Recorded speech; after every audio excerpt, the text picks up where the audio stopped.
Good evening. I think we are live. Hope everyone's had a nice weekend.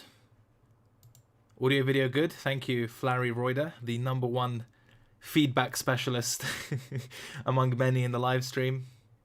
Hope everyone's doing well. Like a Swiss watch? Yeah, I suppose so. Richard, hello. Tried logging it, stopped out. Tried shorting it, stopped out. Tried logging and I have a bag. Yeah, it's not been easy. Hello, David. How are you doing? Hope everyone... I've already said that. You know how it is. Good vibes. Good vibes all along. Respect the pump. Yeah, just want there to be some more stuff to actually be respecting. That'd be quite nice. Hello, Nawab. And LP, hello from Canada. A bit tired? I don't think so. It's been okay. Much better than on previous days. Good evening.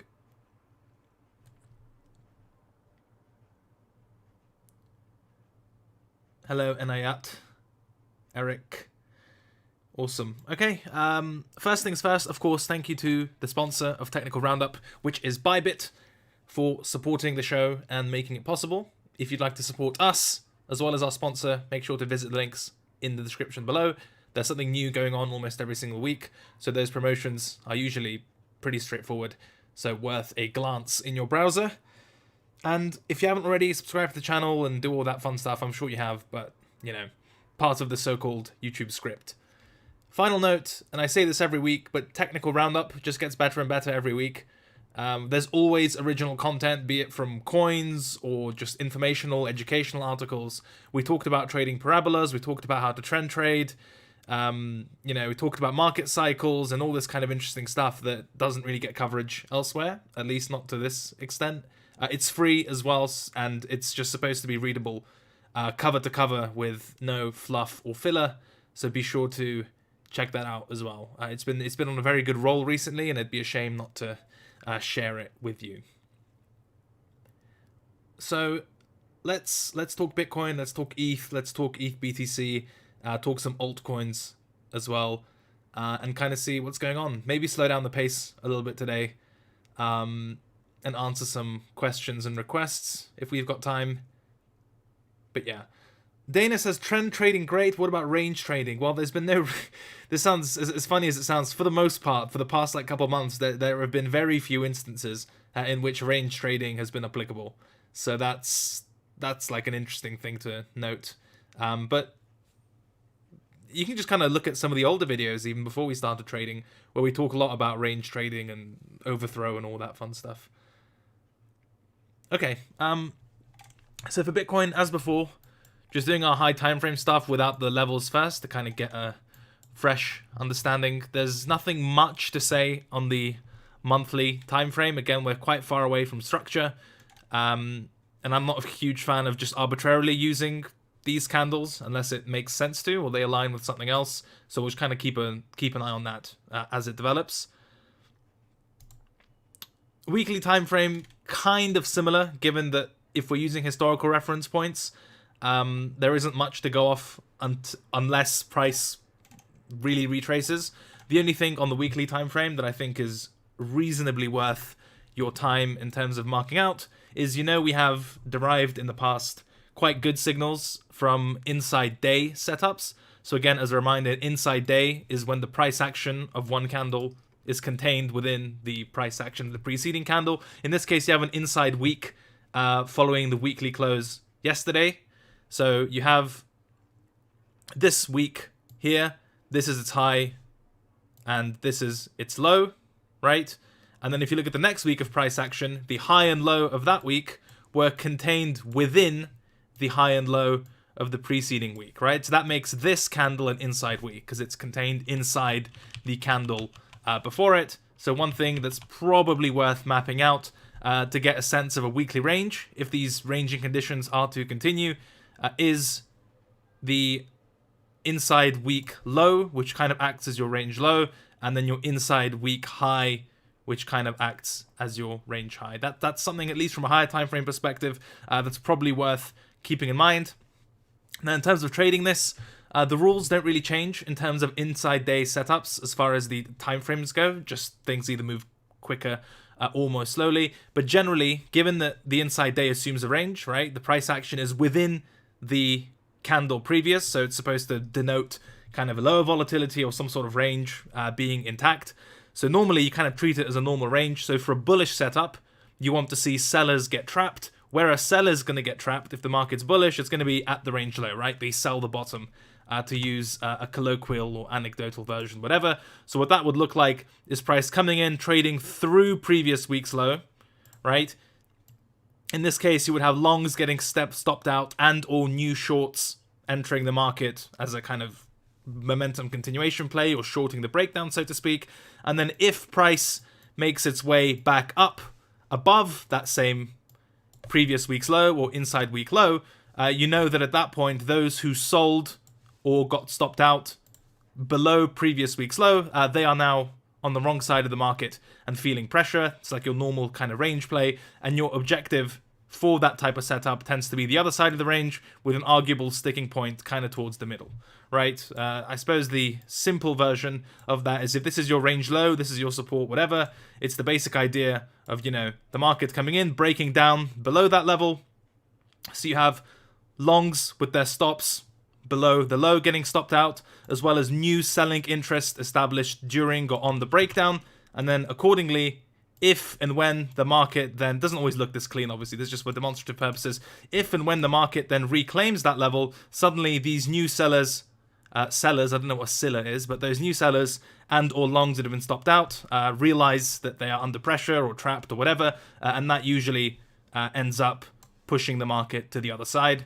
From a kind of really basic order flow perspective, as discussed previously, when you have short positions being forced to puke, right? So if you're short and you close that position, or you get stopped out on that position, or you manage it urgently with a market order, for example, shorts closing at market become orders to buy, right? So if you shorted here and the market's up here, you're feeling very uncomfortable, and you closing your short position just acts as long fuel in the opposite direction, right? And you become the momentum, so to speak. So that's kind of the bullish setup. It's sellers trapped below the low, and the same logic applies for the range high, obviously. You have the breakout buyers and early sellers getting stopped out when the range high breaks. Accordingly, if it fails, right, the same applies just on the inverse. At that point, the buyers are trapped on the wrong side of the market, and as pressure is exerted upon them with this kind of failed breakout, retrace, whatever, you essentially have the overthrow or the deviation at the range high, and your objective becomes the range low. It's your basic support resistance stuff, just the range is marked with this inside week or inside day or whatever it may be. But that's, so yeah, the rules basically don't change. I just mark out previous week's high and low and watch out for any sort of traps that may develop at those boundaries. That's kind of the first real useful insight I think we can gain from the weekly time frame in a long time. Does that make sense so far before we jump into the daily and slightly more granular market structure?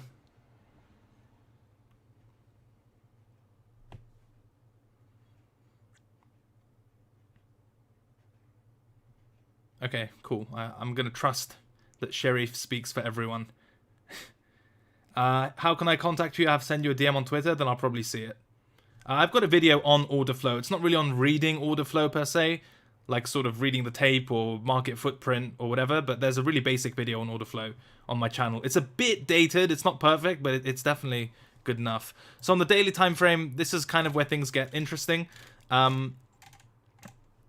You've probably seen the short video clip on Twitter, whatever, where I kind of outline my views. Not terribly different, but we can sort of revisit some of the assumptions. So price is in a range, right, or some sort of pennant or consolidation structure. That's characterized by lower highs and higher lows.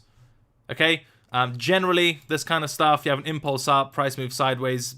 Your presumption, until proven otherwise, should be continuation, right? But proving otherwise is really important to kind of bear in mind as the dynamics shift. As we've seen with this daily lower high here, which is a high with a lower high either side of it, It's not necessarily that the market is weak just because you have a lower high, right? Especially because you have higher lows. But at the very least, and just looking at the lower time frame price action, it's not as bullish or not as fast moving as it was, in this period where every breakout would hold, no high, even when you got a swing high like here, the next day it just breaks the structure completely and trades higher, etc. This is a bit slower, and you can just tell by looking at the price chart that things are a bit slower. So it's kind of I just called it an emerging sign of weakness or slowdown, whatever. But it's still that market structure that's worth monitoring. So as mentioned, in order for this to remain neutral, obviously the bullish scenario is higher highs and higher lows, right? Like we had here, that's like A+ for bullishness is when you have higher highs and higher lows. There's no real range, ambiguity, whatever.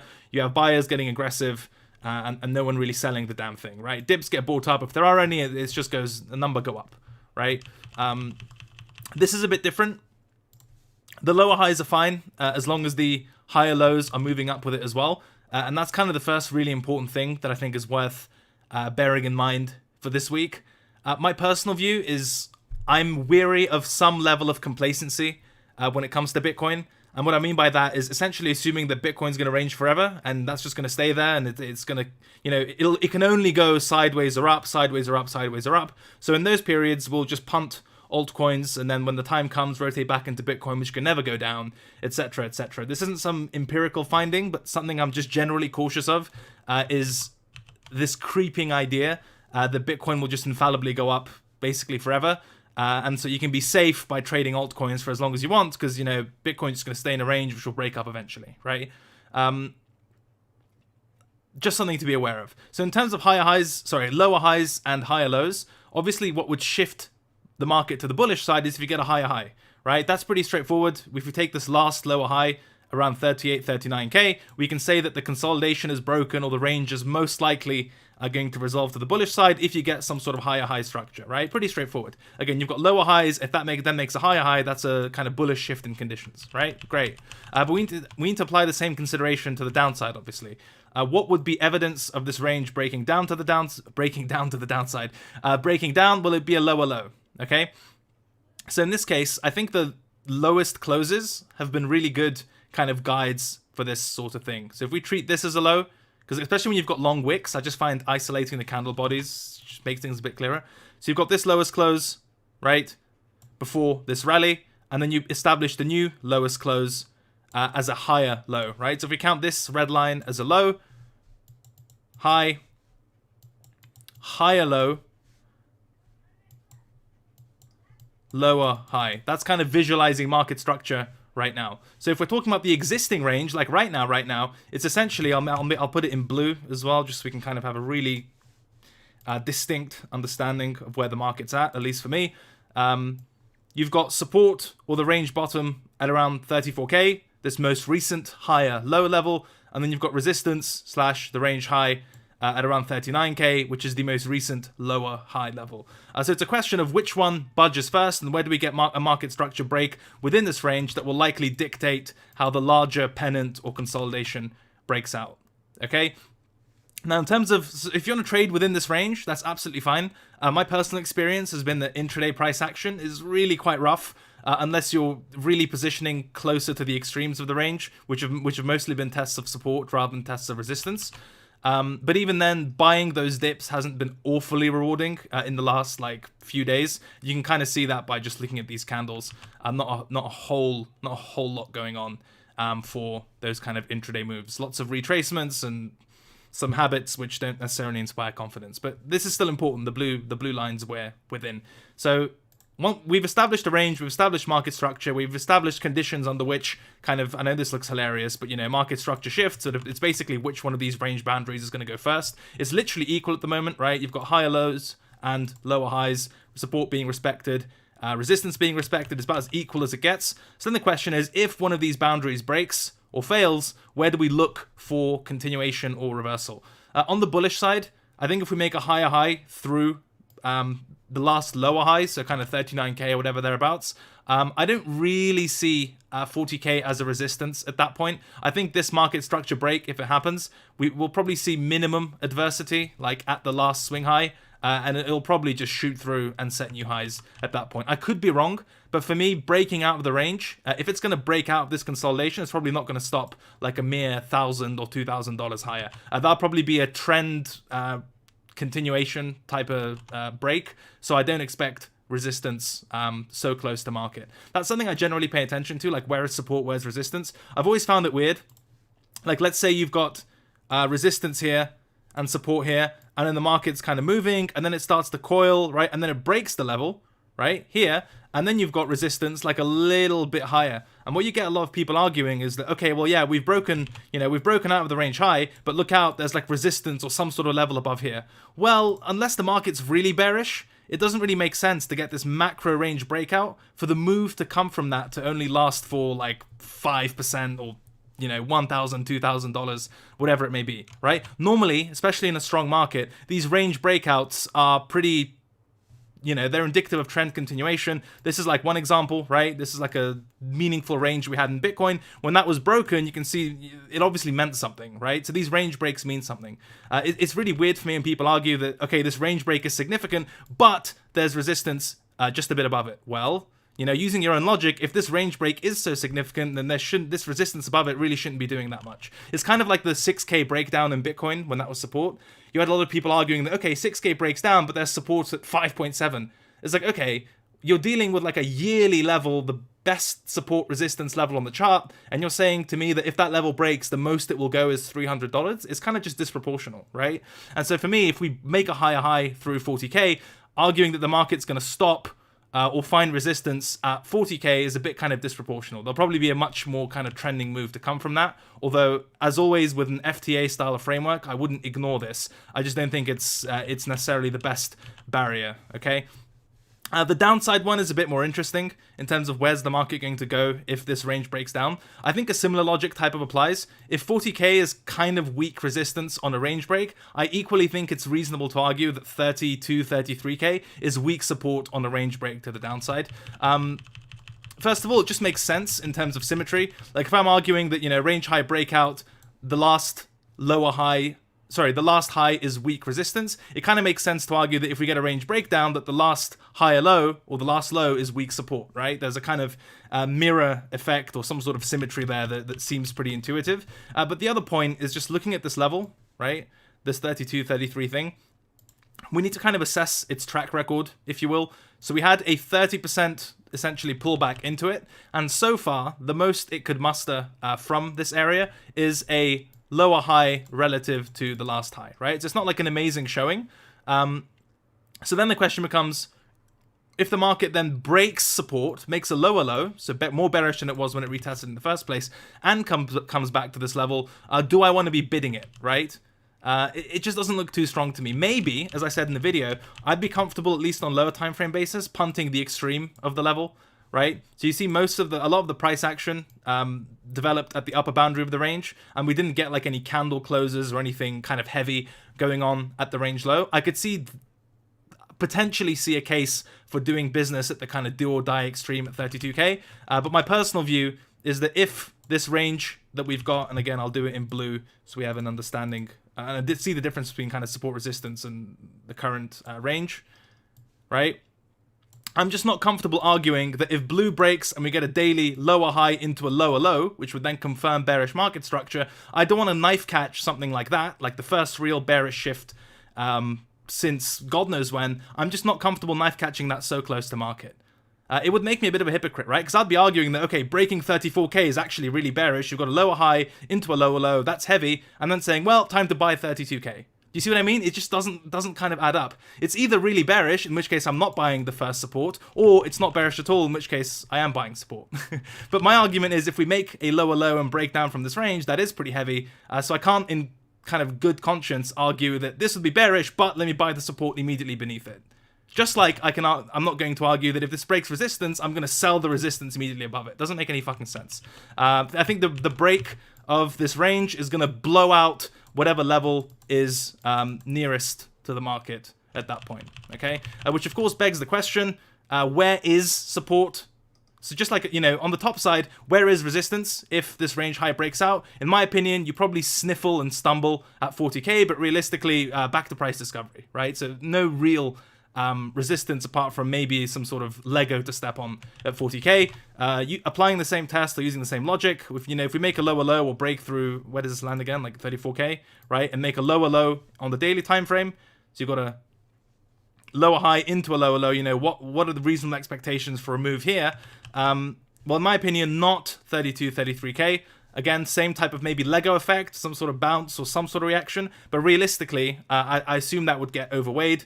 And this is the difficulty of just grinding up like this.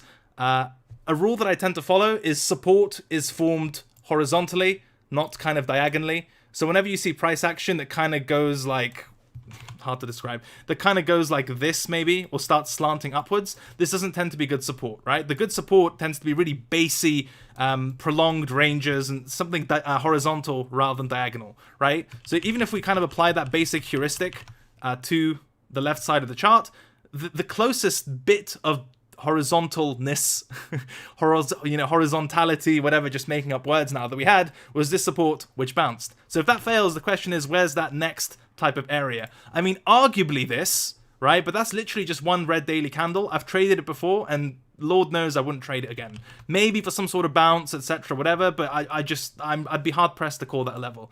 More realistically, using that same tool or heuristic, I think the reasonable candidate for a high time frame, bearish range breakdown, whatever, is basically this range we talked about a bit earlier, closer to 22 to 23k. That's sort of the first real bit of structure that exists between this support failing and this, for me, is essentially fluff. Nothing here, right? Support, basically shit, support.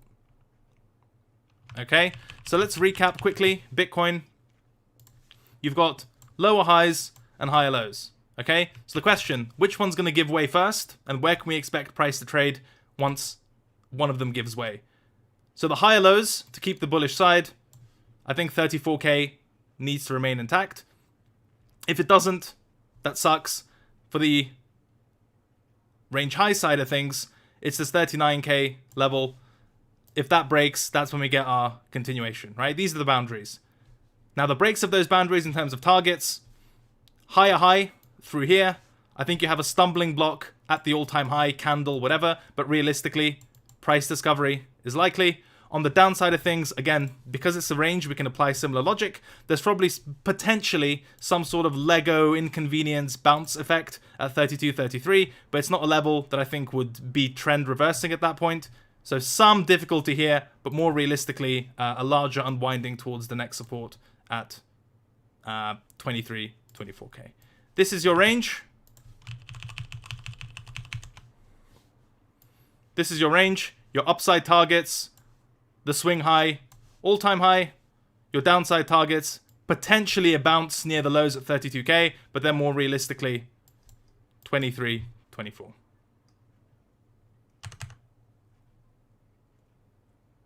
Does that make sense to anyone at all?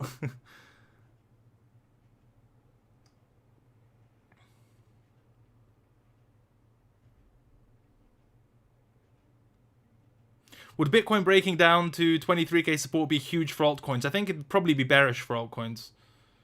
You make it sound easy. It's not easy at all. After a breakout, do you wait for a retest? It just really depends. I personally do, for the most part. But that doesn't always guarantee a trade. But yeah, that's like Bitcoin right now. And the daily the intraday timeframes reflect this sort of stuff as well, right? It's no surprise. You kind of have those same lower highs arguably coming in, and those same higher lows coming in as well. So as you'd expect, the higher time frame range is visible on those same lower time frames. In terms of levels, I think what we're bouncing from right now is that, that same 34k daily level, probably roughly aligned with this old high here. I know the duck has got like this support drawn out, which is roughly the same thing, right? You can kind of see what we're dealing with, right? Area of prior highs, bit of chop, and now acting as support. The the setup that I don't mind on the bullish side of things, because I don't want to rebuy that support for like the nth time. I know it's like a range or whatever, but I'm just not a fan of the retest of this type of level, and no matter how you draw it, right? But on the bullish side, if we have like a momentum continuation sort of thing, I still think the setup in the video is reasonably well defined, which is the market structure reversal setup through around 37, 38k, which is you've got this low to high, lower low, so you're expecting some sort of lower high, and that's happening at the moment. So the bullish setup is obviously a lower low into a higher high, as per the market structure video. So that would look like a break above this cluster here, the origin, if you will, of the last lower low, and then pulling back and finding support within that box. At least for a short-term trade, I think it's reasonably likely to trade towards the last swing high, but something like that, a real shift in conditions, even in the intraday time frame, might have a bit more fuel to take us through the range. But really, I'm not going to lie, the lower time frame conditions have just been rough in many cases, and there's been nothing really to hold on to, so to speak. So using that daily range we talked about is probably a bit more reasonable.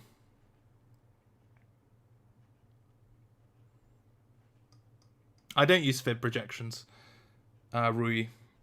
So below 34k on a daily or on a 4-hour close is the tipping point. I don't really like using terms like tipping point because it really just makes you fucking chase price.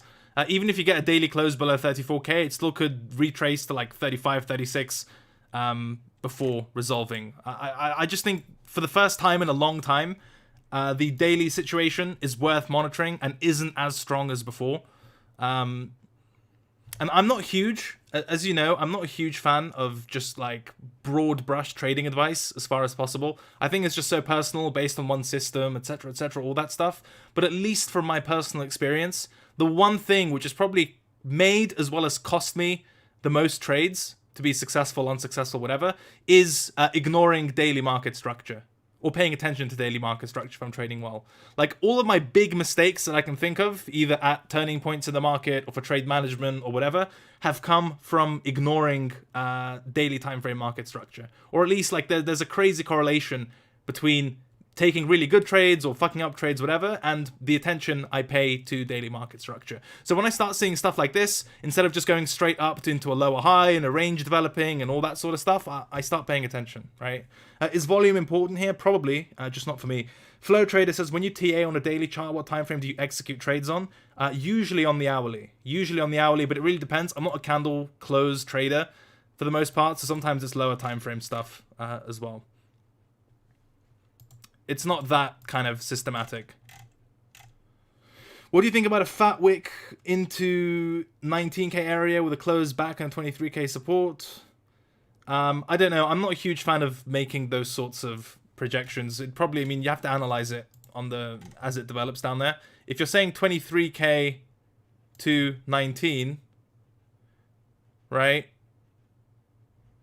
Whatever, let's say 19 flat. I mean, you're arguing for like a 10-15% wick just on its own. I don't think that's hugely likely, to be honest. Why do you not emphasize closures in your trading? It's an interesting question. So I pay attention to candle closes to give me some sort of bias or to inform me as to whether a higher time frame or even just lower time frame level is holding or not. But I usually won't trade candle closes on their own. What you'll see a lot, and this used to work a lot better in crypto, right? Maybe I can get the duck to divulge some info on this on like a casual Friday. But what you used to get is the market would work like clockwork off of candle closes, right? You'd have support, for example, market comes into it, right? And then you get a close basically on top of the level, right? So the market would literally look something like this. You'd get like it's a bit too much. Something like this, right? You'd get the candle close on top of the level with a wick through it, for example, just really kind of clean. Something like this, okay? You'd get the close like at the level, but very kind of unambiguous in terms of, okay, it's respecting support, and, you know, tested it, closed above, fantastic, and then you'd basically get a reversal from that. It'd be really kind of predictable in terms of candle closes, and for the most part, the difference between the close and the level itself wouldn't be that extreme, right? So in terms of defining your risk reward, etc., it all stayed quite convenient because not only were the candle closes clear, but also the closes themselves were reasonably close to the level you wanted to trade, which meant that you weren't sacrificing any risk reward, right? What I mean by that is, let's say you're looking at this level and then you get a super bullish candle which closes all the way, up here, for example, and looks like something like this, right? It's a bit shit because you've essentially missed out all of this portion of the trade between your level and where the candle closed. So you kind of have to sacrifice that risk reward or even stomach a retest, etc, etc. The reason I don't use candle closes for entry is because what I see happen a lot, like a lot, is you get like a bullish candle, just like the example we covered, right? A candle which closes positively at support, for example, right? So let's say it looks like this. Forgive my terrible drawing. So you've got a candle which closes like this, and assume this is green as opposed to blue, and the close is up here, right?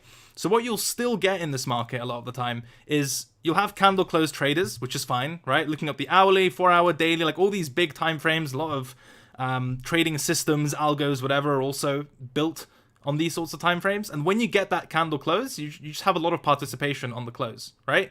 So instead of entering on the close itself, what the market will do really quite often is actually, even if the close is bullish and looks really good, it'll retrace back into the level, and in doing so, put a lot of pressure on those candle close traders, right? Because you've entered here, and you've got your whole kind of TA 101 baby pips type of bullshit that, oh, bullish reversal, close at support, candlestick cheat sheet crap. And so you enter on the close and the market starts going against you immediately, right? A lot of the time what you'll even do is you'll have the bullish candle which closes at support, and it'll come in and it'll take out the low of that candle before eventually reversing. Because obviously for a lot of those traders, they're getting arrogant and putting their stop at the low of the first candle which tested the level, thinking that they're safe forever, right? So setups that I quite like taking are those which exert pressure in one form or another on candlestick traders or candlestick close traders. So for example, if I agree that this is a level of support and the candle closes positively above that level, I'll actually buy or place bids at the level itself. So as the market comes in, right, a lot of those traders with candle close entries get a bit angsty as price retraces, and a lot of them just literally puke their position. You get a retest of the level where I happily collect their puke, if you'd like, as terrible as that sounds, and then the reversal comes off like the second or third test or whatever, right? You also see it a lot with wicks, right? This is a very similar type of example. Let's say this is your level of support once again, and the market comes into it, and then the candle looks something like this. Whatever, forget the colors. So you've got like the close up here, and then you've got like a deep wick, something like that, and then closes, again, much higher from the level, but this time with a deep wick. And a lot of the times, this kind of stuff is easy, well, seemingly easy stop-loss placement stuff, especially if the further it closes from the level a lot of the time, the better. And so what you'll see is you get a wick retest, which closes above the level, which is a good sign, but then the same logic applies. A lot of the time, price will then come into the level and give a body retest, so something a bit more meaty, which looks like this, for example, much closer to the level, much more volume being transacted closer to the structure itself, right? Again, these guys who bought the candle close get nervous, but then the market still reverses off of the same level, right? Sorry for the bit of an off-topic rant, but so yeah, long story short, the reason I still use candle closes in my trading, I still emphasize them, quote unquote, but not for just pure kind of straightforward entry triggers a lot of the time. So that context is really important. Like, it's still important, right? I'm not saying candle closes suck. I'm just saying be aware that there's a trade-off a lot of the time between entering on the quote-unquote confirmation of a close versus entering at the level you wanted to trade in the first place, Yeah, sorry for the rant. That took a while.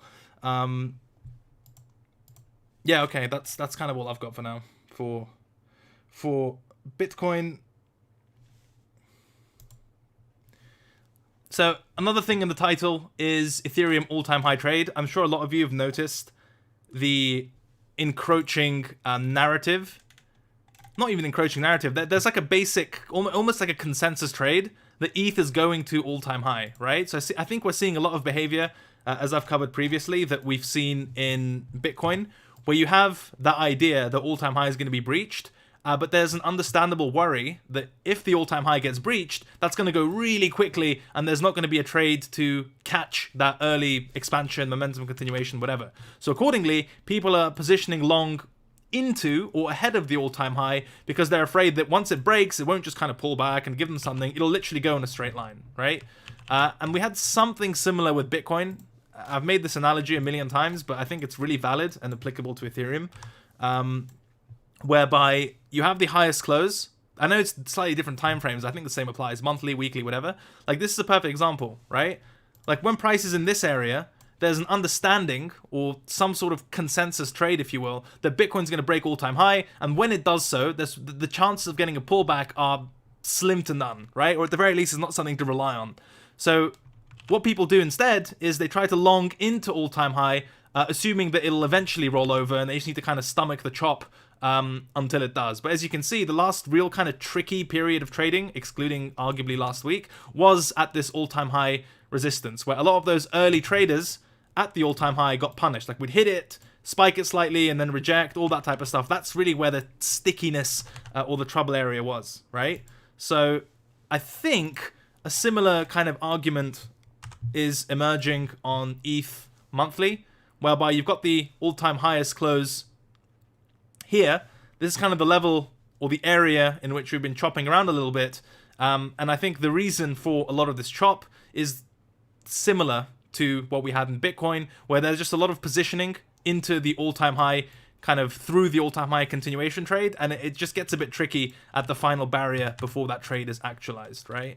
I mean, just looking at this last weekly candle, same thing, right? Inside week, etc., etc. But it's certainly not been easy to ride this thing out. To me personally, ETH just looks a bit uglier than Bitcoin in terms of structure. Like, I understand the whole proximity to all-time high argument that, you know, Bitcoin broke all-time high and doubled. ETH is like so close to all-time high. So not only do you get to catch the move to all-time high, 13%, but then you get to catch like 100, 200%, whatever, however high it goes when that materializes. But the thing is, if you've just been stuck in this type of price action for a while, you're probably not feeling all too great. So the kind of Ethereum all-time high trade that I'm eyeing up, I mean, I think there are two that are worth being aware of. The first is probably arguably the more straightforward one. I've got 1420 on Coinbase as the all-time high. And this one would be almost like chasing price, as bad as it sounds, which is a high time frame close through the all-time high, like a daily, ideally, and then using a thrust candle stop on that, as in the candle which broke the all-time high, for invalidation. And then you target, I mean, whatever, probably at that point, either use every 100 or 2K or, you know, whatever Bitcoin analogies you feel are comfortable. If we take a similar look at Bitcoin, let me just delineate the all-time high in red here and see if we can come up with something reasonably analogous. Right? So that same strategy for Bitcoin, right, kind of worked on the daily time frame here, whereby, let me just remove... okay, so we know the all-time high is this swing high here, right? So we can kind of draw it. This is kind of where we were getting stuck. It was actually really funny. Everyone had like their drafted tweets ready for Bitcoin going to all-time high. We're all joining these Discord voice calls. The market was just not doing it. But the basic idea, right? You get a daily close through all-time high, and your invalidation becomes the all-time high breaking candle on the daily time frame, and then you basically trend follow for whatever your target or objective is, right? But the trigger was daily close through, and invalidation was low of day on the all-time high breaking candle, right? Cred, I don't like using candle closes. Also, cred, long the all-time high close. Yeah, I know, right? But this is like one of those situations where you're stuck in a trade-off, because we know there are good reasons for thinking that if the all-time high break is genuine, the chances of a retest are very slim to none. So then this is kind of a means of addressing that question. Well, if I have high conviction in the idea that the all-time high break is going to be bullish, how do I get on board that without waiting 20 years for a retest, right? And so I suppose daily time frame is a decent way of going about that. But of course, I accept the criticism to some extent. Whatever, I don't think it matters. So if we take that same all-time high level at 1420 and look at it on the daily time frame, literally what happened to Bitcoin, once you get an impulsive, strong, whatever, Chad candle close through it, that really should be it. So risk would be at the low of day, and then assuming continuation higher, right? That's sort of it. I'd be cautious about lower time frame trading the all-time high level itself. Like we saw on Bitcoin, it would poke above it and then it would sell off like 5-8%, just stuff that was a bit annoying to deal with. And that actually has a weird effect on the market, that if you have all-time high breakout traders just getting rinsed continually using lower time frames, like, you know, you've taken that all-time high breakout trade 3, 5, 6 times, whatever, and you've gotten burnt every time. When it actually happens, you've probably run out of like mental capital or real capital to actualize on it. And that's kind of down to greed when you're trying to catch the exact all-time high break, as opposed to basically paying up for an entry that's, yes, further from the all-time high, but is much less likely to turn around and trap you. But the basic idea, the first of two at least, is I'm not a huge fan of trading this chop hoping that it just resolves like this. It's likely, it's plausible, but it's probably not the easiest trade available, right? So the first option, probably the easiest option, is literally something like this. But if you're arguing that ETH is going to behave like Bitcoin on the all-time high break, then it's somewhat reasonable to look at similar technical breakouts, in this case being a daily time frame candle through it, right? The second one is a bit more... it's riskier because we've seen kind of fuckery at the all-time high level, but it's slightly better defined in terms of technicals, and that is the following. So if we look at the most recent swing high, right, in basic kind of SR terms, whatever, we can just delineate that candle. Is it a supply zone? Is it a range high? Is it an order block? Whatever. None of that really matters. Is it a range, right? It's all kind of the same thing. But the basic idea is that this kind of open and close of the candle is a range in itself, right? And so recently, developments have been reasonably positive because we flipped the bottom of the range, so the bottom of the blue box, from resistance to support. And so the resistance, of course, is on the opposite side of the range, which is the top of the blue box as well. So what does this iteration of the all-time high trade look like? It looks something like the following, again, following a similar type of logic. This box is resistance. So when you get a break through the upper boundary, right, and the close above it, again, maybe on the daily time frame, maybe lower time frame, it just really depends how the market sets up, then that's your kind of trigger to enter, ideally on a retest of structure, because again, it's kind of a risk-reward consideration at that point. You take a wide-ish stop, most likely, like something outside of the range boundary in itself, because there's nothing worse than getting stopped out at support. And then your targets are FTA, some sort of spike through the all-time high, and then, you know, if you're ballsy, the overextension or the extension through it towards higher prices as well.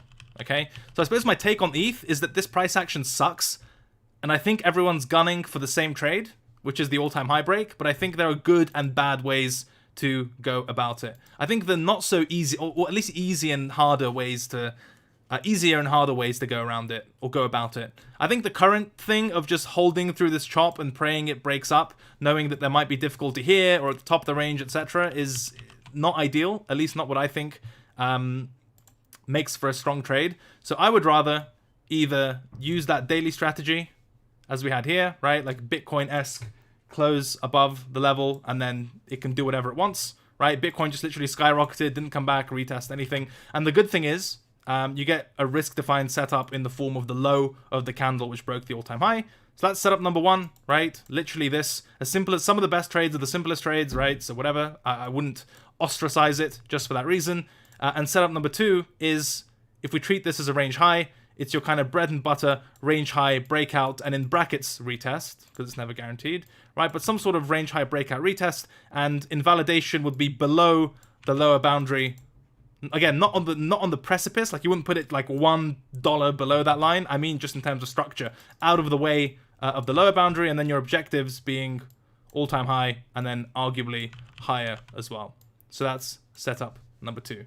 Setup number one, Bitcoin style breakout trade through all-time high. Setup number two, range high breakout into all-time high, and then potentially higher. But in both cases, you can see you more or less avoid trading the chop, because in setup number one, either this is the real all-time high break or it's a mega trap, right? There's no in between. I don't think we'll get much ambiguity at the actual all-time high level, not at least for any meaningful period of time. Setup number two, which is kind of my preferred one in terms of the technicals, is basically getting out of this range and taking advantage of the momentum that's likely to follow. I think these two are good. I think anything in between is just likely to shake you out, be choppy, and not be, be lower conviction in terms of holding it after spending, 4 or 5 inside days in a row, more or less suffering. Okay?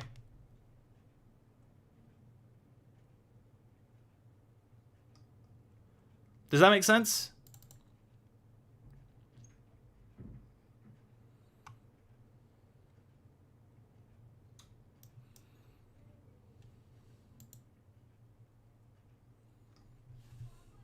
Okay, awesome. I'm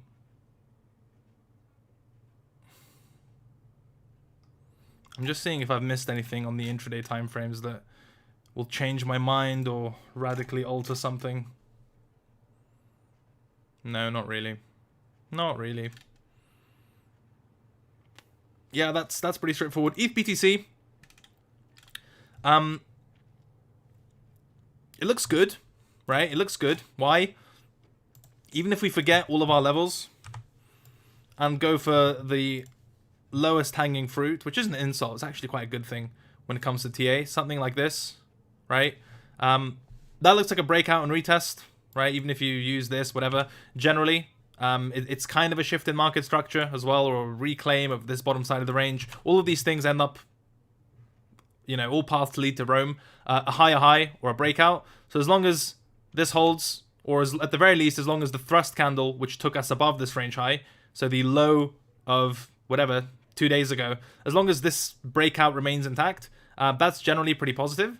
The next level on ETH BTC I'd have is this kind of fake out resistance level closer to 37s. So that's worth bearing in mind as well as a potential trouble area.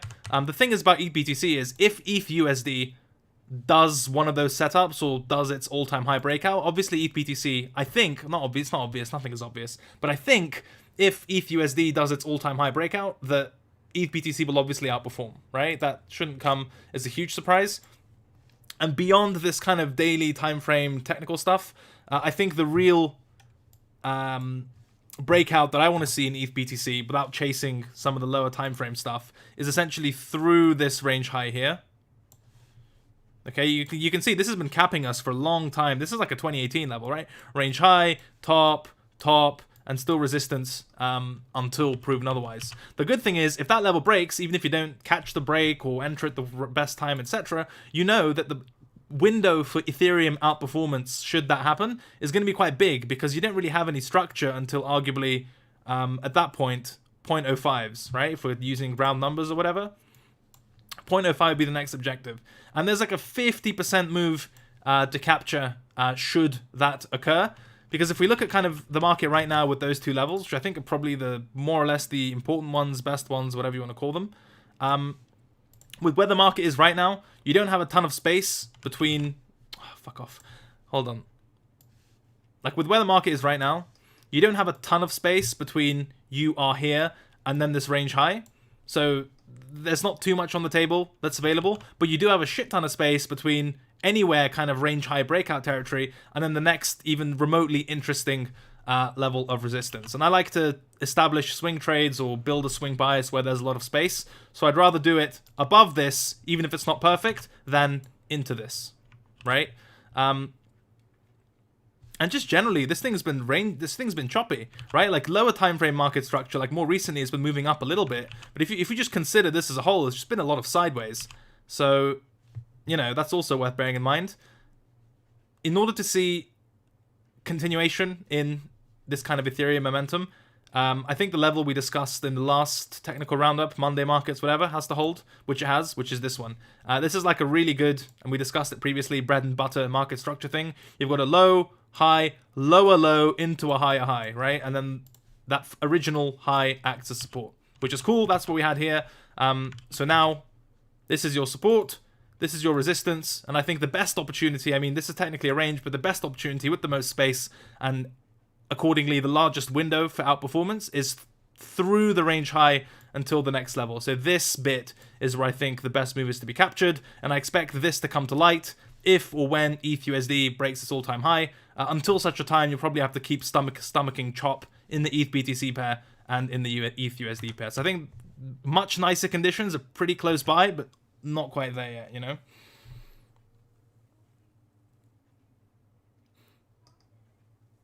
When checking for lower highs and higher lows, do you use the wicks or candle closers? I use candle closers personally.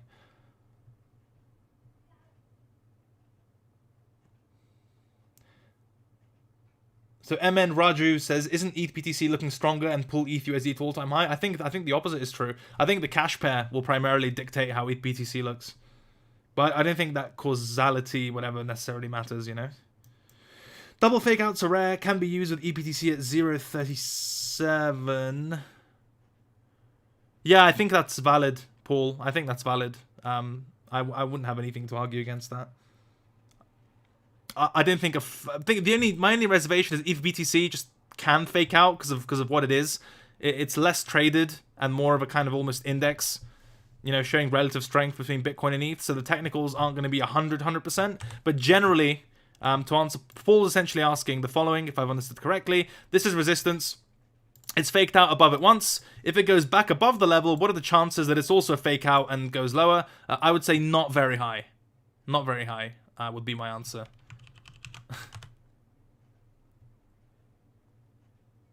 Should ETH BTC play out this way, would you enter spot or leveraged? I would just long ETH USD.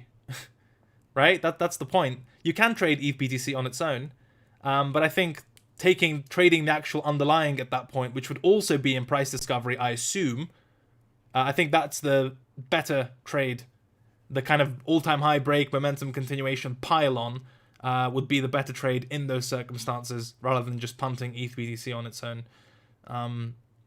So yeah, if we get that weekly breakout in ETH BTC, that would suggest Ethereum is stronger than Bitcoin in relative terms. So I'd look at ETH USD and maybe even some of the DeFi stuff to punt accordingly.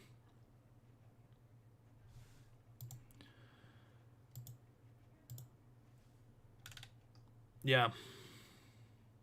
Okay, that's reasonably straightforward. We've done the big ones. Any questions so far?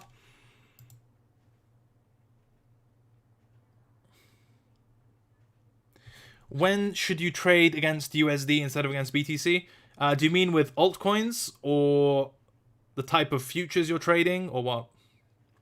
If you give that question a bit more, some more information would be cool. Neil is asking about Litecoin. Where's Litecoin? I mean, it bounced off of weekly structure, and I think in doing so, it's created a range between this highest close resistance at 172 and this highest close support at 137. I think that's your range. So accordingly, if I weren't positioned, I mean, I'd look at LTC BTC, which is kind of also important consideration, but your continuation longs are through 172. Right, or at the bottom of the range, if you're ballsy. So you're either buying support or buying the break of resistance. Generally, if this fails 137 and falls back below this massive swing point, I'd probably get out because there's quite a bit of space until the next level. So range, buying the range low, fine. Waiting for momentum continuation, probably slightly better with a lot of these altcoins, especially the older ones. I want them to prove strength rather than assume it at support, so to speak. But for now, this is kind of what I've got. The Bitcoin pair is the one that doesn't inspire much confidence, right? And again, we've written and discussed BTC pairs ad nauseam, so be sure to check that out. But generally, this went from looking okay to not so great, right? Lowest close flips to resistance. Lowest close had a chance to act as support. Instead flips to resistance. And then right now again, lowest close currently acting as resistance. And just generally, I mean, looking at this thing, it doesn't really inspire a whole ton of confidence. There have been small windows of outperformance relative to Bitcoin, but even then they haven't been trend forming whatsoever. Especially if you compare them to some of the other pairs against Bitcoin.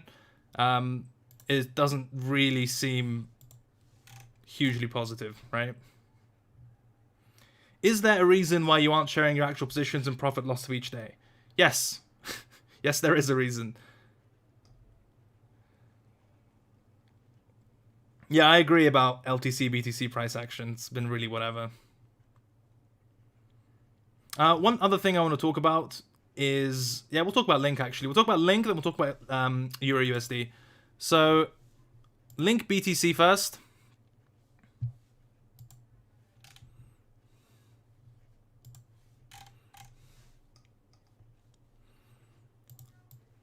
So this is quite a good precedent for the discussion we had in ETH BTC, that when the USD pair sets, if there is a chance, or if the USD pair is in the vicinity of an all-time high break, once that starts to materialize, you obviously expect outperformance in the BTC pair, because the all-time high break itself is a kind of really bullish event, right?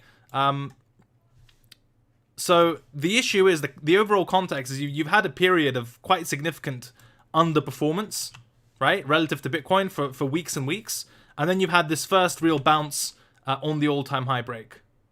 Okay, for me personally, this is kind of in the middle of nowhere right now, because it's broken above the range high, but it's also hasn't reached the old range low. So on the BTC pair, to be convinced of further outperformance of Link relative to Bitcoin, I think it's reasonable after such an aggressive move down to ask it to actually kind of reclaim something, or to at least reclaim the origin of the breakdown, right? Which is, for me, this lowest close here.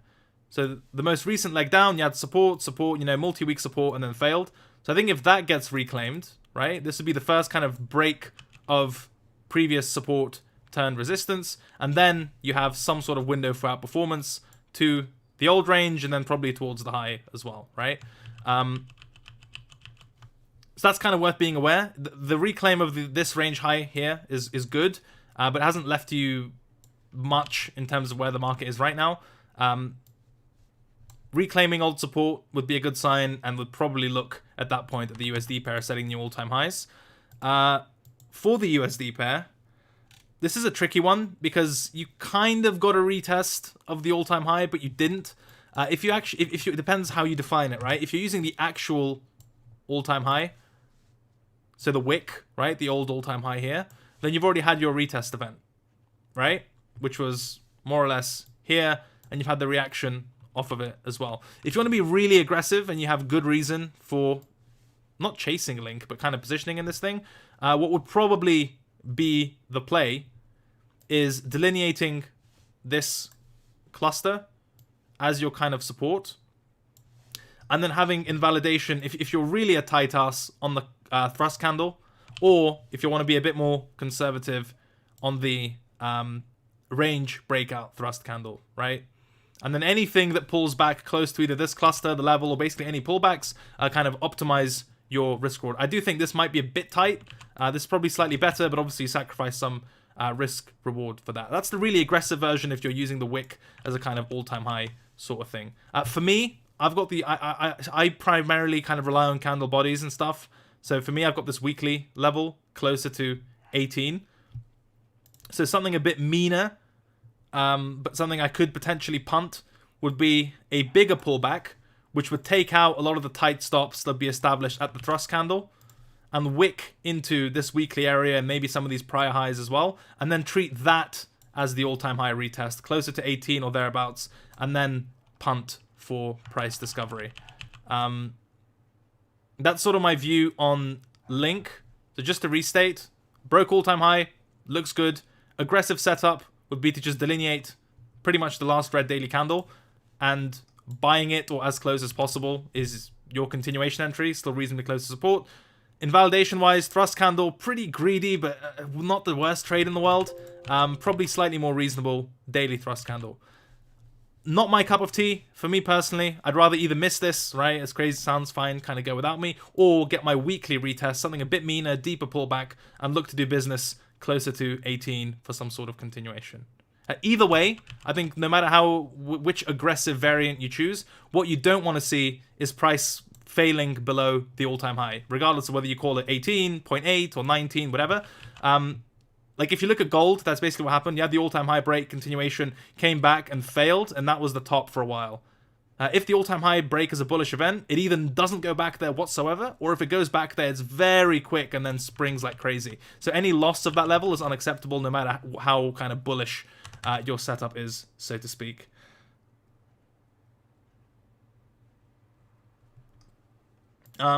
That's, oh god, need to get rid of this. That's Link, and then I want to talk about dollar stuff.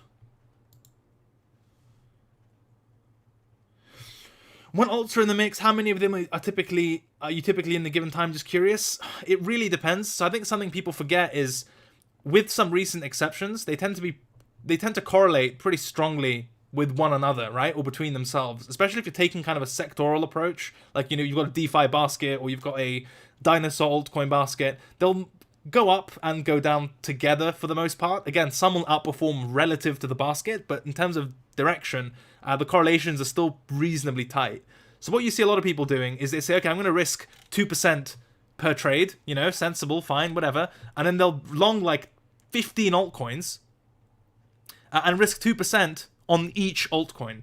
So the kind of cumulative risk of their position, just, you know, they think that it's 2% per trade, but because the correlations are so tight and they're exposed to such a huge basket of altcoins, it's actually a lot bigger than that, right?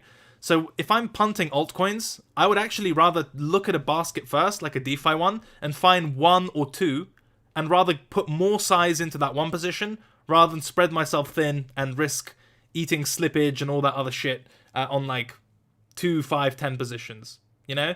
I think with altcoins, if you've got a good reason to be bullish altcoins, or you have a setup where you think they're going to outperform whatever, there will be some that disagree with that. It's absolutely fine. But from a shorter term, at least, trading point of view, I think it's better to find and isolate the strongest ones out of a pair, out of a basket, whatever, and allocate your size towards those 1, 2, 3, whatever positions, rather than say, okay, altcoins are bullish, so I'm just going to long a bunch of altcoins. It's harder to manage those trades. Your risk is spread like crazy. I just don't think it's hugely reasonable at that point. You know what I mean? Hope that answers your question.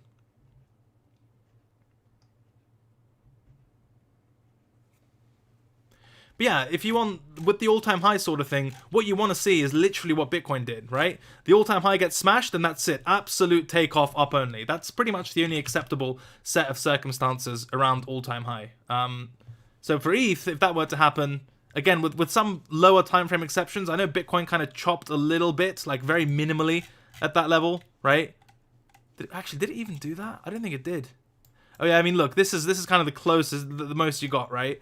If you literally tried to buy the all-time high, like almost not $1 above it, you had a bit of a rough time the first time we came into it, right? But once you actually got a break of that level, in this case, even on the hourly, right? Even the first hourly candle above all-time high, after that happened, there was literally no looking back, right? No looking back whatsoever, no pullback, no bullshit, absolutely nothing. First break just goes fucking mental. And that's generally what you want to see.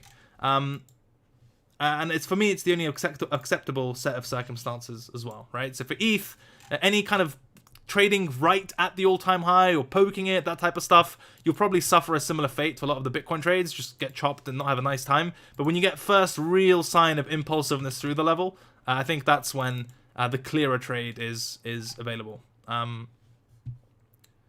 Final note, I'm sure you've seen a lot of narratives about like dollar strength and how that may be perilous to crypto and equities and whatnot.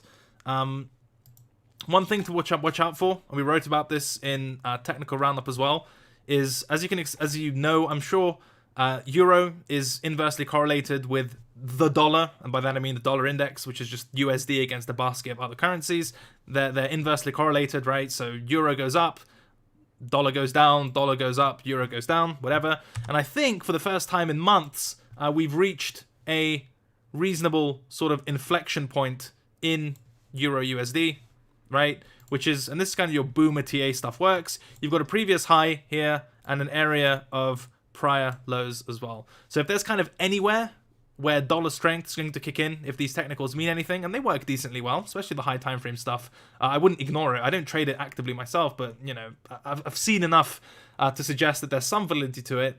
If there's ever a time or a technical inflection point, whatever, for some meaningful period of dollar strength, I'd expect it to be in the next kind of quarter or so, and there has been some sort of reaction from this level so far at the moment, right? And you've had literally, you know, 1, 2, 3, since the crash, more or less, dollar's been underperforming. So now that we've reached this inflection point, that may be an area for reversal. Like, even if it comes in and makes some sort of higher low, that's still kind of 2 or 3 months of relative dollar strength, which historically hasn't been amazing for crypto. So that's probably something worth monitoring or bearing in mind.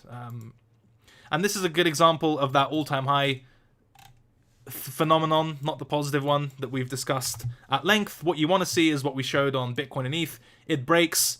The first real break just gets absolutely fucking chased, and you see significant price appreciation. What sucks is when you get stuff like this. You get the break. In the short term, very soon after, you get the all-time high retest. And if Donald were here, he'd straight up, he hates this kind of stuff, the immediate retest. I don't mind it. I don't hate it as much as him, but in this kind of context, there's like no reason for those buyers to face any type of heat, right? You get the immediate retest, then the level flips and acts as resistance, right? This is what the all-time... You never want to see an all-time high break do that. That's like your fantastic trap, right? This is kind of literally the opposite of what we want to see both on ETH and the opposite of what we had in Bitcoin as well.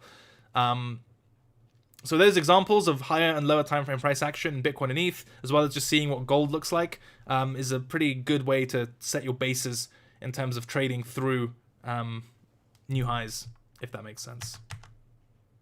Rip Peter Schiff. Yeah, that's kind of all I've got. That's kind of all I've got. Bitcoin 3.4 to 39 is your range. Don't get complacent within it. I still think that if this support breaks, and I'm not a huge fan of rebuying it, it'll probably get a bit ugly in terms of unwinding.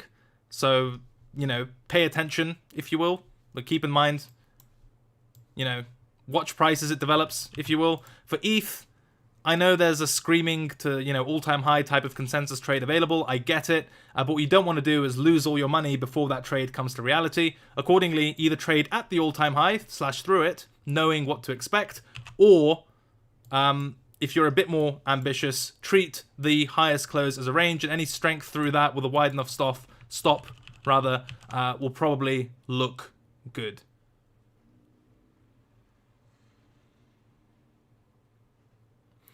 What would be the best time frame to confirm the breakouts? Always a difficult question. It depends which one you mean. For the all-time high one, we've seen that the hourly, like a strong hourly close through it, has worked, but that's pretty aggressive, kind of using that to intraday trade, because there's basically a trade-off, right? You use higher time frames, you get more confirmation / conviction, but a worse entry. You use lower time frames, you get less confirmation, but a better entry. That's kind of a trade-off for you to consider. I think daily is probably reasonably balanced, but it depends what the daily candle looks like at that point, right? I don't think there is a single time frame to confirm the breakout or the best one. It's a question of trade-offs. How much do you want, confirmation versus entry precision, generally?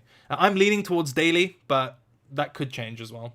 I think daily is a good starting point and then adjust from there.